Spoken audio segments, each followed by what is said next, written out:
ഹോസ്പിറ്റലിൽ എനിക്ക് എങ്ങനെ ജോലി കിട്ടി എന്നുള്ളത്.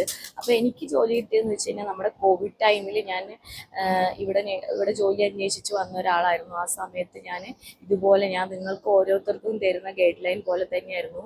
എനിക്ക് പറഞ്ഞുതരാൻ ആരും ഉണ്ടായിരുന്നില്ല. ലാസ്റ്റ് ഒരു നിവൃത്തി ഇല്ലാത്തതുകൊണ്ട് ഞാൻ തന്നെ ഇറങ്ങി അന്വേഷിച്ച് കണ്ടുപിടിച്ചിട്ട് അങ്ങനെ എനിക്ക് കിട്ടിയതാണ് ഗവൺമെൻറ്റിലെ ജോലി കോവിഡ് ടൈമിൽ. അത് കഴിഞ്ഞിട്ട് പിന്നെ ഒരു 1.5 ഇയർ വർക്ക് ചെയ്തു. പിന്നെ ടെർമിനേഷനും കാര്യങ്ങളുമായി. അത് കഴിഞ്ഞ് കുറേ ഹോം കെയറിൽ ക്ലിനിക്സിലൊക്കെ വർക്ക് ചെയ്തു. പിന്നെ ഞാൻ ഈ പറഞ്ഞ പോലെ തന്നെ ഇൻഡീഡിൽ ഇതിലൊക്കെ അപ്ലൈ ചെയ്തു. അവിടെ നിന്നൊന്നും എനിക്ക് ഈ ഹോസ്പിറ്റലോ അല്ലെങ്കിൽ ക്ലിനിക്സിൽ നിന്നൊന്നും കിട്ടിയില്ല. ഹോം കെയർ തന്നെ കിട്ടിയുള്ളൂ. പിന്നെ അതിനുശേഷം എൻ്റെ ഫ്രണ്ടിന് അവിടെ കിട്ടിയിട്ടുണ്ടായിരുന്നു. അവൾ ഇൻഡീഡ് ത്രൂ അപ്ലൈ ചെയ്തതായിരുന്നു. അവൾക്ക് അങ്ങനെ അവിടെ കിട്ടി. പിന്നെ അവൾ മുഖേനയാണ് ഞാൻ എന്ത് ചെയ്യുന്നത്,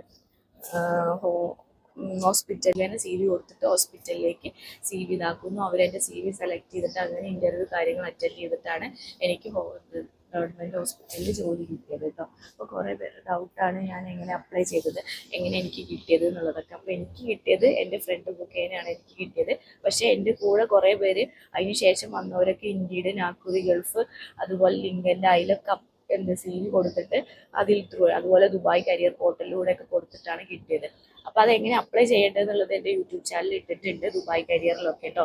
നിങ്ങൾക്ക് അതിനെക്കുറിച്ച് വേറെ എന്തെങ്കിലും അറിയണമെങ്കിൽ ഉറപ്പായിട്ടും കമൻറ്റ്